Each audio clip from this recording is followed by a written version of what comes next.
예, 오늘은 갈라디아서 1장 10절에서 24절 말씀을 통해서 참 복음 바울의 간증이라는 제목으로 말씀을 나누고자 합니다. 우리가 지난주부터 이제 갈라디아서를 보고 있습니다. 갈라디아서는 제목에서 아시다시피 사도 바울이 갈라디아에 있는 교회들에게 보내는 편지였습니다. 말씀드렸지만 이 갈라디아 교회에 보내는 이 편지는 다른 서신서에 비해서 굉장히 좀 분위기가 안 좋다라는 말씀을 드렸습니다.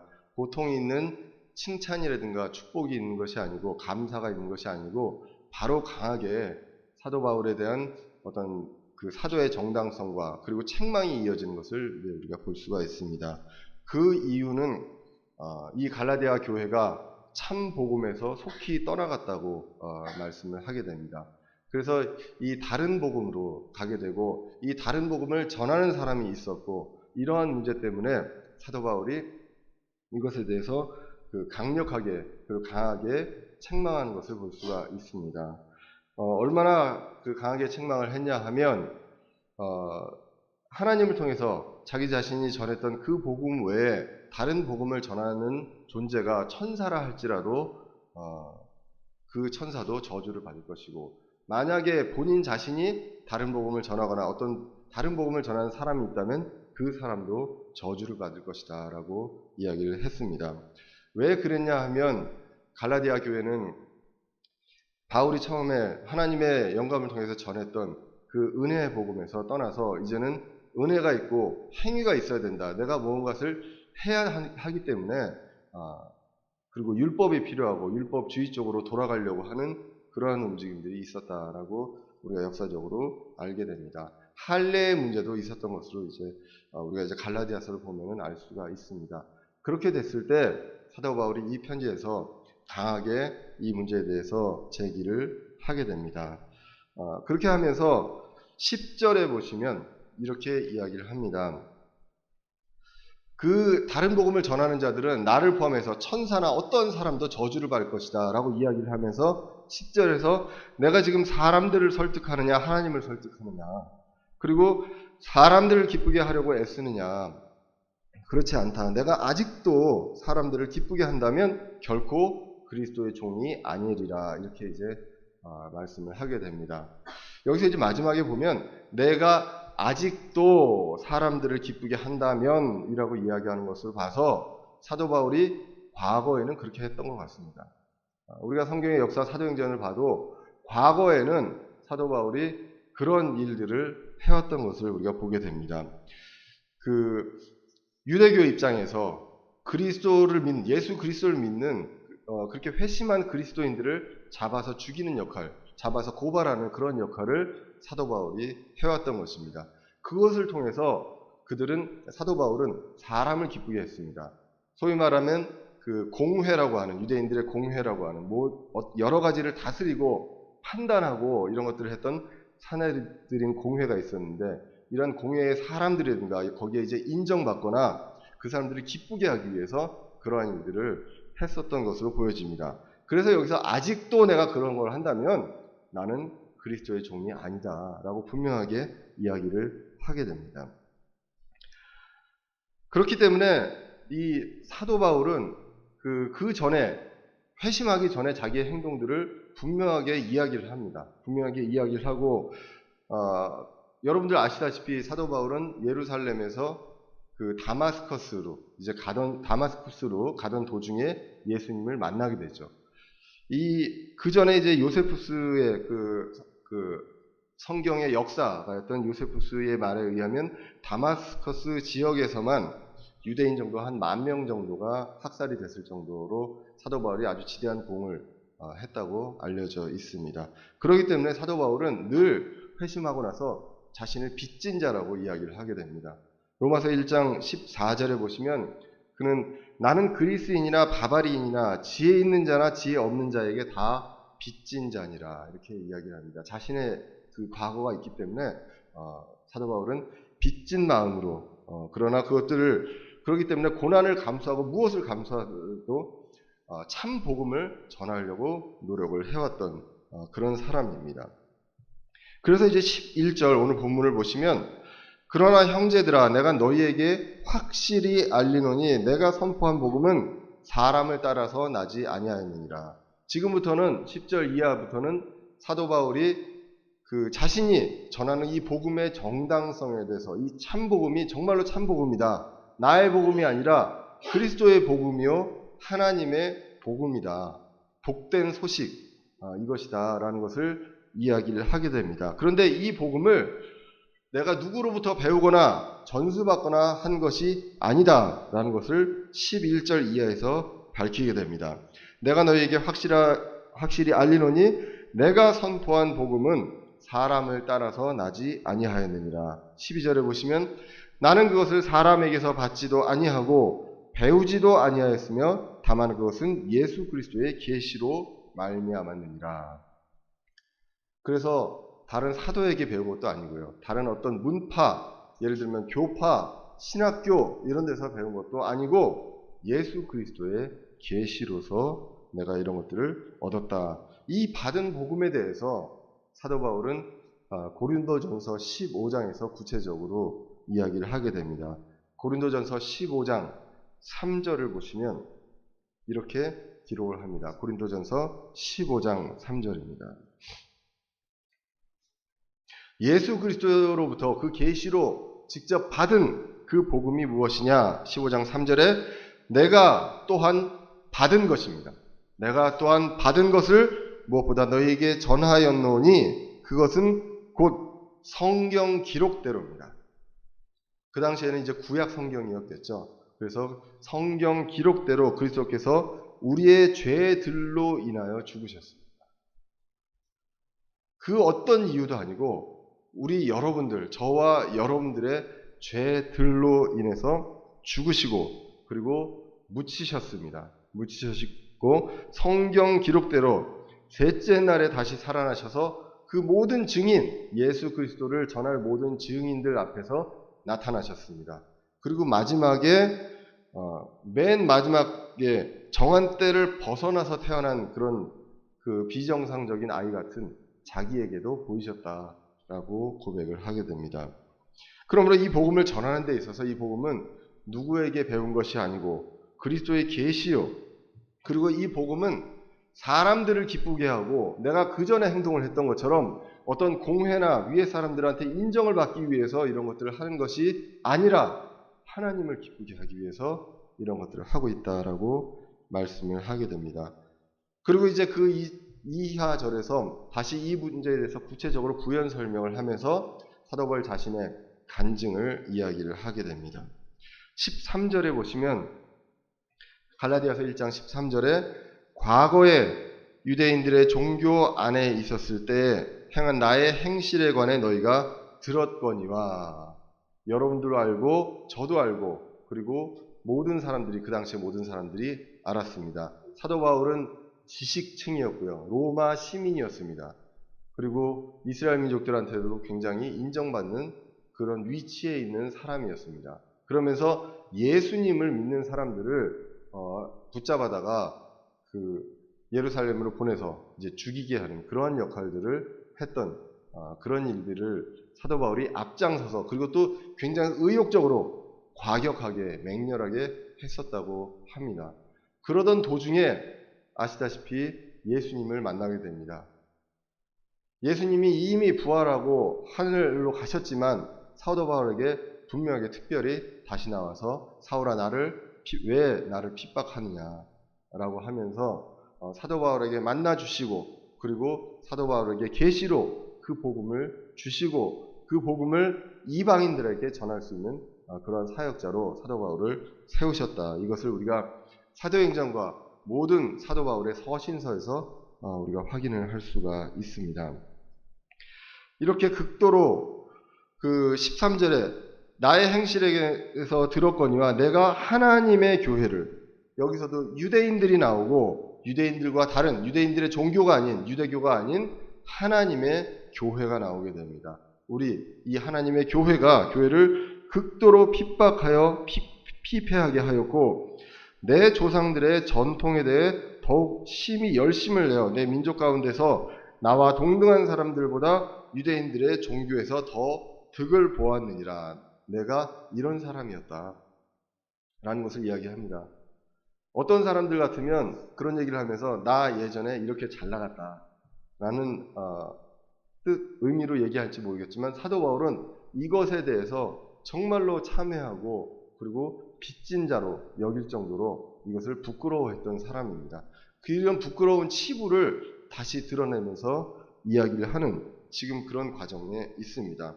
하나님의 교회를 핍박하는데 열심이었고요. 그리고 맹렬했습니다. 그리고 많은 성경학자들은 이 사도 바울이 회심 전에 이 성격은 굉장히 과격 분자였을 것이다 라고 이제 이야기를 하게 됩니다. 왜 그러냐 하면, 예루살렘에서 예수님을 만나는 그 과정에 예루살렘에서 다마스쿠스까지 가는 그 거리가 우리 서울대전보다 조금 더 먼 한 160km 정도 된다고 합니다. 그렇게까지 가가지고 해올 정도로 굉장히 열심인 그런 사람이었습니다. 그렇게 함으로 인해서 공회에도 많은 인정을 받는 그런 사람이었던 것으로 보여집니다. 그렇기 때문에, 그리고 또 조상들의 전통, 예수님께서 그것에 대해서 굉장히 책망하셨던 그 장로들의 전통이라든가 이런 전통에 대해서 열심이었다고 합니다. 얼마나 그 기득권 세력들이 사도 바울을 이뻐했겠습니까? 그런 상황이었다. 그렇기 때문에 다른 사람들보다 더 득을 보았다라고 이야기를 하게 되죠. 빌립보서 3장 5절 6절에서도 보시면 자신에 대해서 이야기를 어떻게 하냐면, 자신은 난지 8일 만에 할례를 받은 사람이다. 그리고 이스라엘 민족이고 베냐민 지파의 한 사람이고 히브리인이고, 그리고 율법에 관해서는 바리새인이다. 이 바리새인들은 겉으로는 위선자의 역할을 하는 것이죠. 그 유대인들의 어떤 율법과 전통을 하나도 어기지 않고, 그리고 속으로는 어떤 생각을 하는지 모르지만 이 겉으로 모든 것들로 완벽하게 하는 그런 사람들이었기 때문에 예수님께서 바리새인들을 굉장하게 이제 비난을 했던 것을 우리는 알 수가 있습니다. 그렇기 때문에 그 사도 바울이 이 빌립보서 3장 5절 6절에서 보시면, 율법에 적혀있는 의로는 내가 흠이 없는 사람이었다.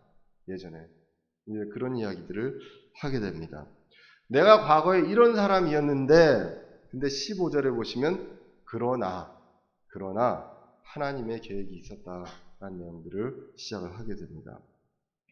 그러나 내 어머니의 태에서부터 나를 구별하시고 자신의 은혜로 나를 부르신 하나님께서요, 사도 바울이 어머니의 태에 있을 때부터 구별하셨다고 합니다.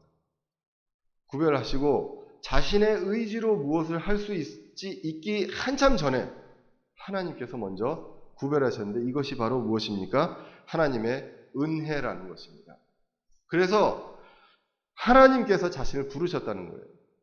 여러분들 여기에 앉아있고 저도 여기에 서 있지만, 여러분들 하나님이 안 부르셨는데 여러분들이 공부해서 하나님을 찾아온 사람들 있습니까? 결단코 아무도 없다고 믿습니다.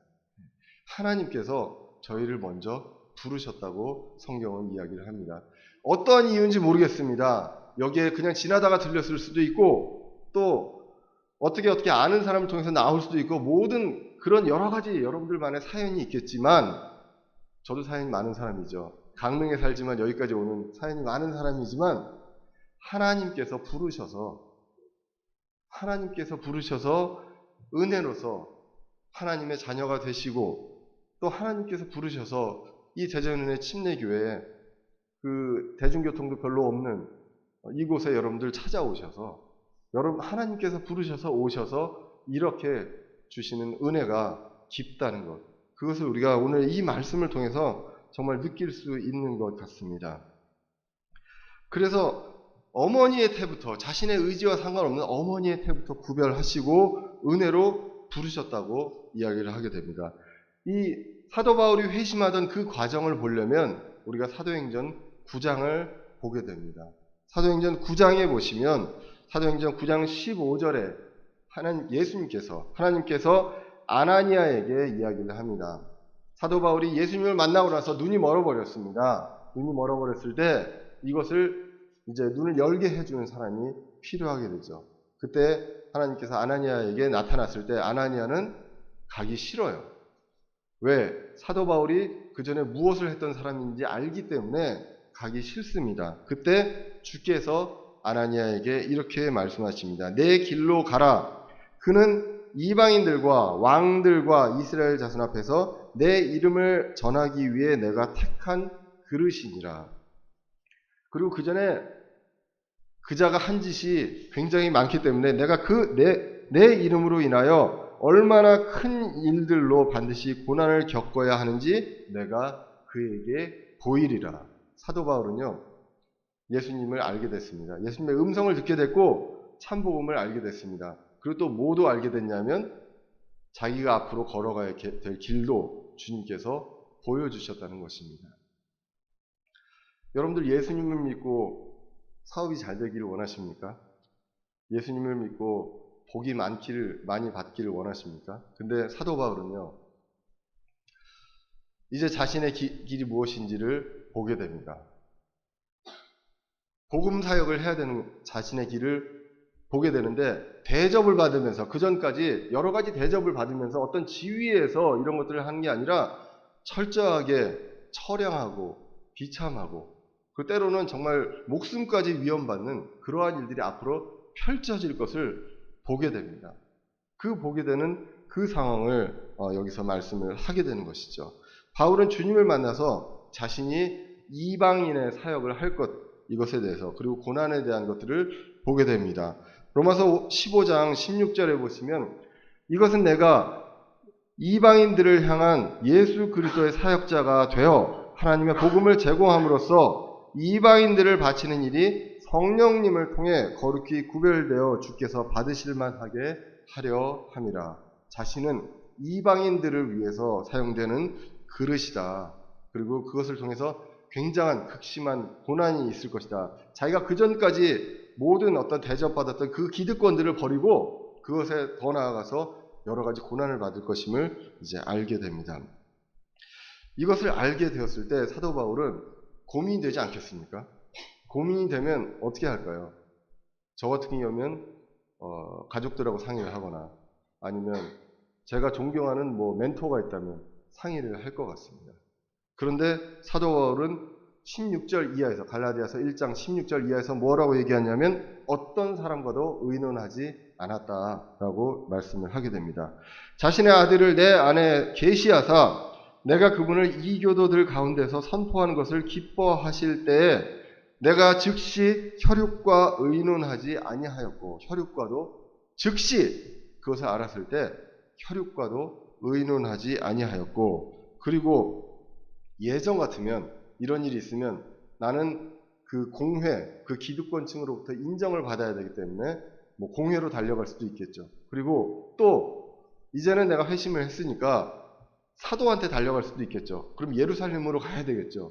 그런데 17절에 보시면 예루살렘으로 나보다 먼저 사도가 된 자들에게도 올라가지 아니하였으며 오직 아라비아로 들어갔다가 다시 다마스쿠스로 돌아갔노라, 이렇게 기록을 하게 됩니다. 여기서 성경에서요, 사도 바울의 행적 중에 아라비아가 여기서 유일하게 나오게 됩니다. 사도행전 9장에서도 아라비아가 나오지 않고요. 아라비아에서 뭔 일을 했는지 알 수는 없습니다. 그런데 사도 바울이 이 이야기를 여기서 하는 거예요. 그 전까지 무슨 이야기를 하냐 하면 이 복음은 사람들에게서 나지 않고 사람들로부터 배우지도 않았고요. 예수 그리스도로부터 계시를 받은 것이다. 이 이야기를 하고 자신이 회심한 그때를 이야기를 하고, 회심하고 예수 그리스도가 앞으로 자신이 해야 될 일들을 보여주셨을 때 그때 어느 누구하고도 상의하지 않고 또 사도들에게도 가지 않았다. 예루살렘에도 가지 않았고 아라비아로 갔다고 이야기를 하게 됩니다. 다른 구절에서 사도 바울이 자신의 어떤 간증을 이야기할 때 아라비아를 얘기한 적이 없는데 여기서 아라비아로 얘기한 것으로 봐서는 아라비아를 설명해야 될 필요가 있기 때문이 아닌가라는 것을 우리는 여기서 이제 보게 됩니다. 아라비아는 지도상으로 보면 예루살렘이 요 밑에 있고 다마스쿠스가 요 위쪽에 있으면 아라비아는 지역이 이렇게 감싸고 있습니다. 남쪽부터 이렇게 동쪽을 다 감싸고 있는 것이 아라비아 지역인데, 다마스쿠스 지역에서 예수님을 만나고 눈을 뜨고 아라비아로 아마 동쪽으로 가지 않았을까 이렇게 이제 보게 됩니다. 아라비아는 광야라고 아주 척박한 광야의 땅으로 이제 그 성경학자들이 이야기를 하게 됩니다. 근데 이제 사도행전 9장에서 보시면 다마스쿠스에 있고요.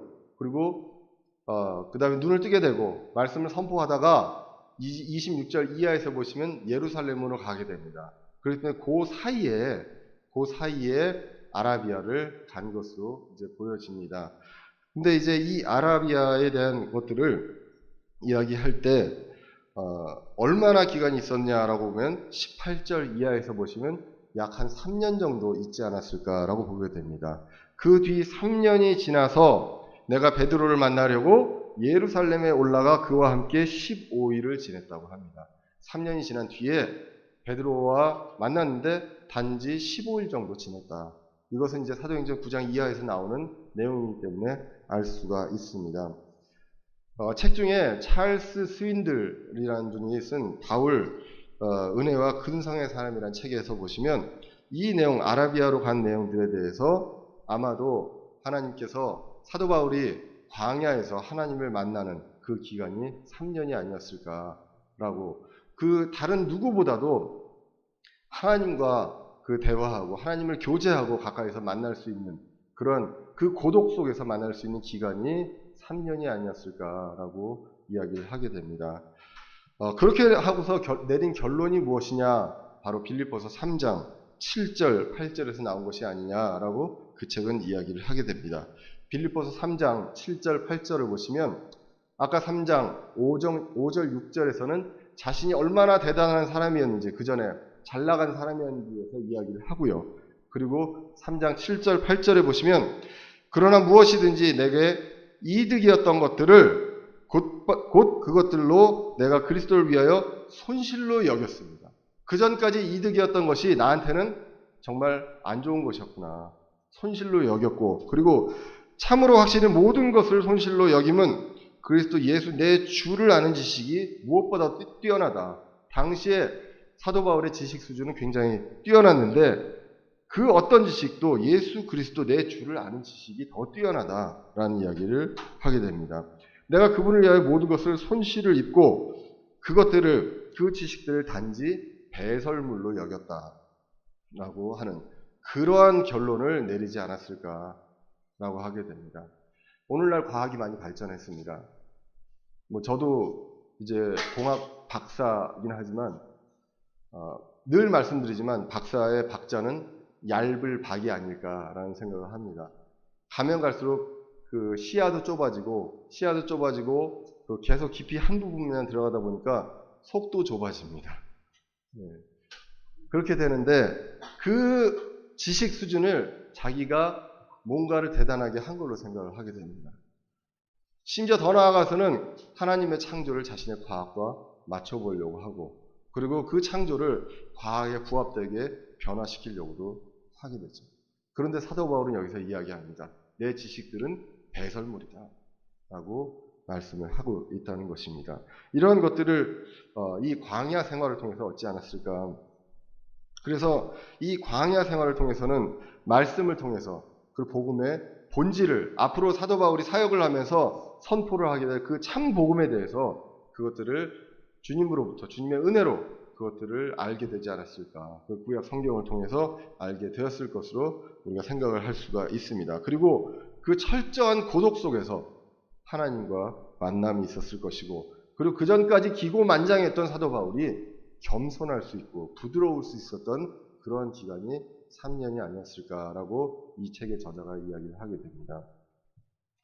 아시다시피 저도 여수와 이제 거기에서 약 한 3년 정도 저 혼자 지냈습니다. 가족들과 떨어져서 이 말씀을 보면서 그 3년이 그 3년이었나 라는 생각을 하게 되는데, 저는 부끄럽게도 그 3년 동안 내가 이게 하나님과 만나서 하나님과 그 나와의 교제를 할 수 있는 시간으로 하나님께서 주신 것을 감사함으로 느끼지 못하고 내 신세가 왜 이럴까. 나는 가족과 함께 있고 싶은데, 이런 생각들을 많이 해서 참 많이 부끄럽게 생각을 하게 됩니다. 똑같은 3년을 주어져도 누구는 이렇게 하고 예, 그렇게 합니다. 그런데 이 아라비아에 대한 내용들을 사도 바울은 구체적으로 이야기를 하지 않습니다. 만약에 구체적으로 얘기했다면 어쩌면 자신의 공로를 이야기하게 될 수도 있었을지 모르겠습니다. 자신이 아라비아에서 성경을 40번 독파했다. 이런 이야기 할 수도 있겠죠. 그리고 내 신앙을 거기서 정립했다. 그렇게 이야기할 수도 있을지 모르겠습니다. 그렇기 때문에 단지 아라비아로 갔다. 그리고 내가 돌아왔다. 이 아라비아로 간 이유는 무엇이냐? 내가 이 이야기를 하는 이유는 뭐냐? 내가 회심하고 다른 사람으로부터 신학적인 어떤 이론이나 이런 것들을 배울 만한 기회가 없었다. 이 내용을 이야기하기 위해서 자신의 아라비아에 대한 내용들을 이야기한 것이 아닌가 보게 됩니다. 하나님의 사람들은 모두 다 광야의 생활을 많이 했었던 것으로 보여집니다. 모세는 미디안 광야에서 나이 40에 나가서 40년을 그곳에서 보냈습니다. 다윗은 사울 왕의 질투로 인해서 13년 동안 엔딕의 동굴에서 무명으로 지내게 됩니다. 요셉은 보디발 아내의 모함으로 인해서 2년간 감옥에 들어가게 되고요. 침례자 요한은 광야에서 메뚜기를 먹으며 하나님과 교제했다고 성경은 기록을 하고 있습니다. 무언가 하나님의 일을 하기 전에 이러한 하나님과 1대1로 고독하게 만날 수 있는 그러한 기회를 하나님께서 주시지 않나 이런 생각들을 해보게 됩니다. 다시 말하지만 저는 이것에 대해서 많이 반성합니다. 하지만 이러한 기회를 다시 주시지 않으면 좋겠습니다. 예, 인간의 그 나약함이라고 여러분들 받아주시면 감사하겠습니다. 이 기간을 통해서 주님과 교제하고 선포할 복음을 배우고 구약 성경을 통해서 이런 것들을 많이 배우고 그리고 겸손을 배우고 부드러움을 배웠던 것으로 보여집니다.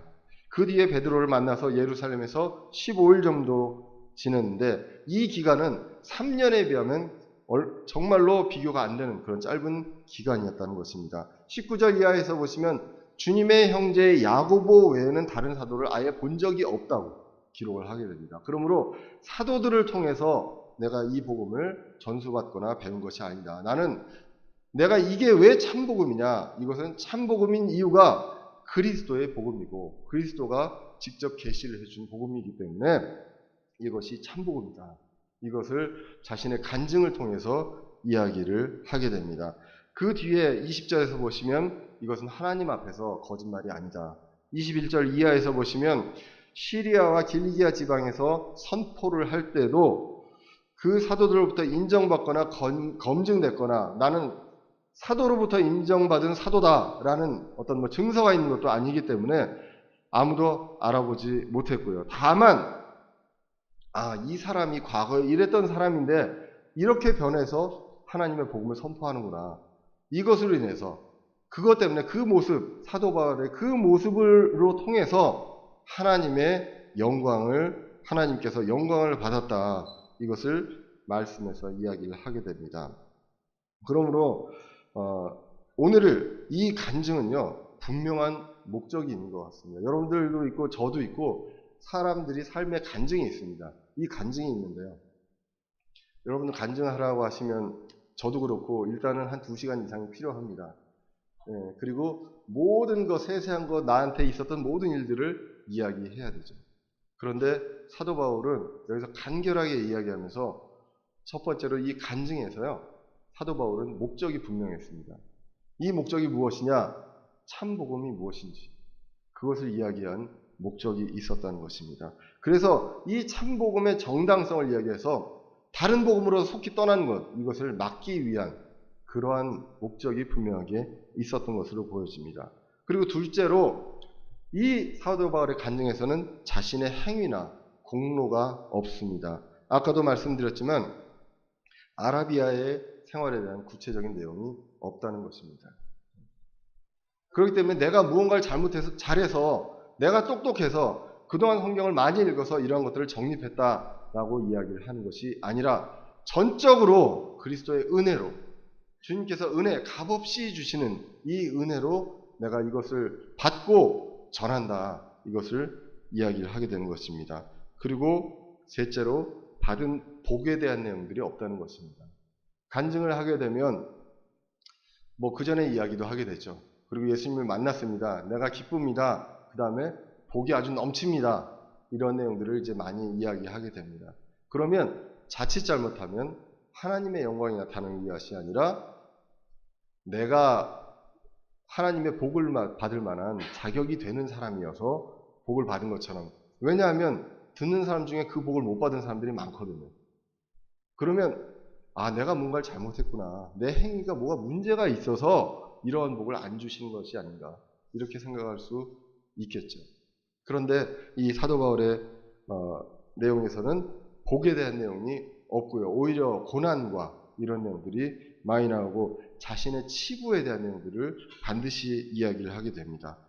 그래서 이 간증의 핵심은 과거의 자신 그리고 자신의 치부를 이야기하고 주님이 만나게 된 그 과정 그걸 얘기하고 그 이후의 변화 이런 내용들을 이야기를 하고 이것을 통해서 누가 영광을 받느냐? 하나님이 영광을 받는 것. 이것에 대한 것이 포커스가 맞춰져 있는 것입니다. 그러므로 목적에 부합하는 그런 간증, 그 간결하게 정말 필요한 내용들이 포함되는 이러한 간증을 통해서 하나님께서 분명하게 역사하실 줄 압니다. 여러분들 앞으로 간증하실 때 이렇게 적어서 되도록이면 15분에서 20분 정도로 이렇게 해주시면 좋겠습니다. 오늘 말씀을 보면서 우리가 이제 배우게 됩니다. 사도 바울은 참 복음을 이야기를 합니다. 강조를 합니다. 이 참 복음은 내가 공부를 하거나 정립한 어떤 이론이 아니다. 그리스도로부터 받은 그리스도의 복음이다. 나의 복음이 아니라 그리스도의 복음임을 이야기를 하게 됩니다.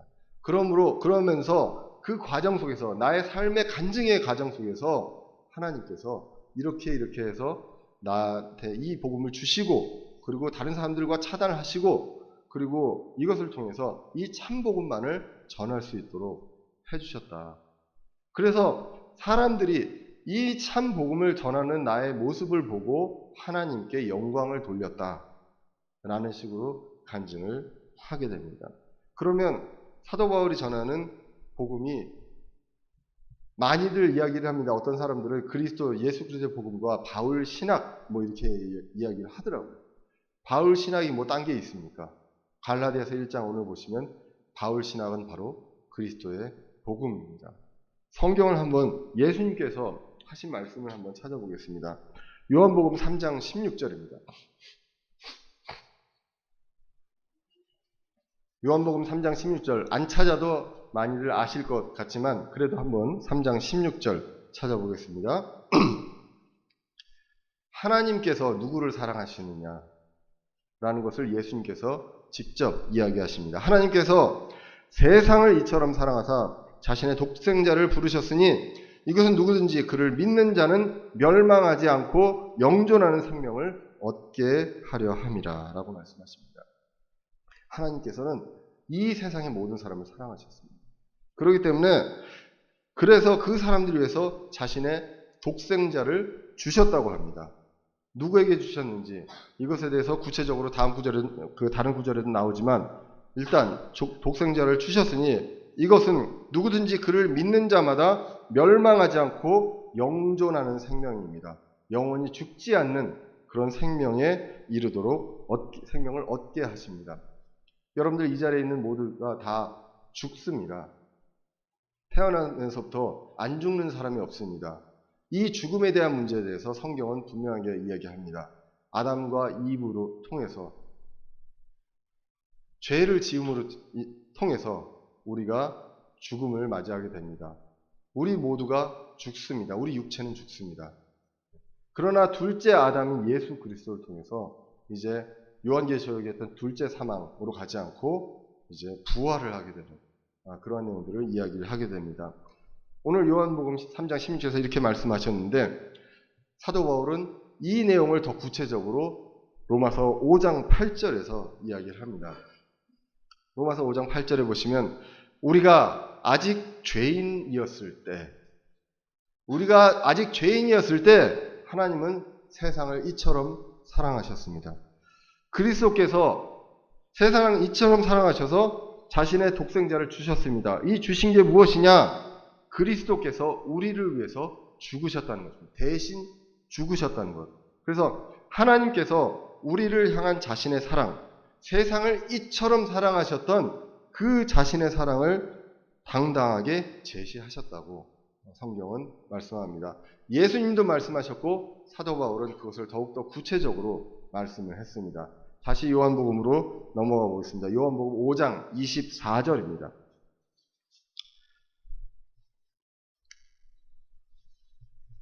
진실로 진실로 내가 너희에게 이르노니 내 말을 듣고 또 나를 보내신 분을 믿는 자는 영존하는 생명이 있고 또 정죄에 이르지 아니하나니 사망에서 생명으로 옮겨졌느니라. 그래서 어떻게 하면 됩니까? 예수님의 말을 듣고 그리고 보내신 분을 하나님을 믿는 자는 아까 얘기했던 영존하는 생명을 얻게 됩니다. 그리고 다시는 네가 죄인이다 정죄를 이르지 않고 사망에서 생명으로 이미 옮겨졌다고 이야기를 하게 됩니다. 이것을 로마서 10장 9절에서 사도 바울은 구체적으로 이렇게 이야기를 합니다. 로마서 10장 9절 10절에 보시면 바쁘죠? 앞뒤로 막 다니시려니까 10절 9절 이하에서 보시면 내가 만일 내 입으로 주 예수님을 시인하고 하나님께서 그분을 죽은 자들로부터 살리신 것을 내 마음속으로 믿으면 구원을 받으리니 사람이 마음으로 믿어 의에 이르고 입으로 시인하여 구원에 이르느니라 라고 기록을 하게 됩니다. 요한복음 5장 24절에서 내가 진실로 진실로 내가 너에게 이르노니 내 말을 듣고 또 나를 보내신 분을 믿는 자는 이렇게 이야기했던 것을 만일 내 입으로 주 예수님을 시인하고 하나님께서 그 죽은 자들로부터 그분을 살리신 것을 우리 마음속에 믿으면 마음으로 믿으면 그러면 구원을 받는다. 이제는 더 이상 한 번 죽은 이후에 다시 죽는 일이 없고 다시 살아나서 영원히 주님과 함께 한다는 것 이것을 분명하게 이야기를 하게 됩니다. 근데 이것을 몇 번 합니까? 예수님께서 단 한 번 한다고 히브리서 9장 28절에서 이야기를 하게 됩니다. 많은 사람의 죄들을 담당합니다. 그리스도께서요. 많은 사람의 죄들을 담당하시려고 단 한 번 희생물로 드려졌습니다. 그 전에 내 죄를 위해서 양과 염소를 죽여서 했던 것처럼 대신 죽인 것처럼 예수님께서 흠없는 인간으로 오셔서 대신 죽으심으로써 저의 죄뿐만 아니라 여러분들 죄, 세상의 모든 죄들을 다 담당하시고 이미 돌아가셨습니다. 언제? 우리가 아직 죄인이었을 때. 우리가 죄를 짓고 나서 예수님이 하신 게 아니라 아직 죄인이었을 때 이것을 해주셨다는 것입니다. 이러한 참 복음. 여기에서 보시면 어떻습니까? 우리가 비집고 들어갈 자리가 있습니까? 우리가 무엇을 해서 이걸 비집고 들어갈 자리가 하나도 없다는 것입니다. 어머니의 태부터 구별하시고요. 우리가 아직 죄인 되었을 때 하나님께서 세상을 이처럼 사랑하셔서 독생자이신 예수님을 보내주셔서 우리의 죄들을 대신해서 십자가에서 하나님께서 직접 피를 흘리셔서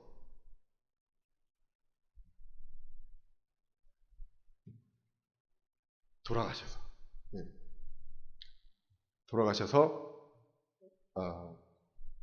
모든 주님의 사랑을 이루셨다.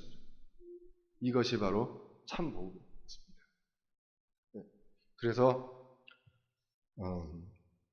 우리가 이것을 마음으로 믿으면 주님께서 우리와 함께 하시고 여러분들 부르신 주님께서 이 자리에서 이제 함께 하신다는 것을 약속하신 그것이 바로 참 복음이고 사도 바울의 복음임을 이야기하게 됩니다. 이 참 복음을 여러분들의 간증이 되시고 그리고 이것들을 여러분들의 간증을 통해서 전할 수 있는 저와 여러분들 되셨으면 좋겠습니다. 마지막으로 요한계시록 3장 20절을 한번 보겠습니다. 마지막으로 요한계시록 3장 20절을 읽고 마치겠습니다. 주님께서 라오디게아 교회 차지도 않고 덥지도 않고 미지근한했던 라오디게아 교회에 경고를 하고 책망을 하면서 마지막으로 전했던 이야기입니다. 3장 20절입니다. 다 같이 읽겠습니다. 보라, 내가 문에 서서 두드리노니 누구든지 내 음성을 듣고 문을 열면 내가 그에게로 들어가 그와 함께 만찬을 먹고 그는 나와 함께 먹으리라. 이것을 약속하신 예수님을 여러분들 믿고 간직하시고 주님 만나시는 그리고 주님을 공중에서 만나시는 저와 여러분들 되시기를 주님의 이름으로 간절히 기원합니다.